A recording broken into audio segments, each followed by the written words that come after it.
मुंबईत समुद्र किनाऱ्यांवर सुरक्षा वाढवली गेलेली आहे। तसंच समुद्र किनाऱ्यांवर जाऊ नका अशा सूचना सुद्धा प्रशासनाकडून नागरिकांना देण्यात आल्या।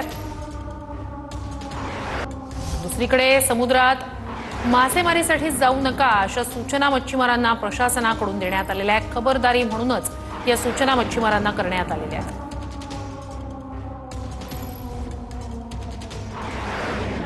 समुद्रात एकीकडे गस्त वाढवण्यात आलेली आहे, दुसरीकडे मासेमारीसाठी समुद्रात जाऊ नका अशा सूचना प्रशासनाकडून मच्छीमारांना आहेत। तर रत्नागिरीत युद्धजन्य परिस्थितीच्या पार्श्वभूमीवर भारत-पाकमधील तणावाच्या पार्श्वभूमीवर अरबी समुद्र किनाऱ्यावर अलर्ट देण्यात आलाय। समुद्र मार्गे होणारी घुसखोरी रोखण्यासाठी आता अरबी समुद्रात करडी नजर असणार आहे। तटरक्षक दल, कस्टम्स, सागरी किनारा पोलीस अलर्ट मोडवर आलेत। रात्रीच्या घुसखोरीवर लक्ष ठेवण्यासाठी या यंत्रणांनी विशेष प्लॅन आखलेला आहे। रत्नागिरी, रायगड, सिंधुदुर्ग किनारपट्टी भागात यंत्रणा अलर्ट मोडवर आहेत।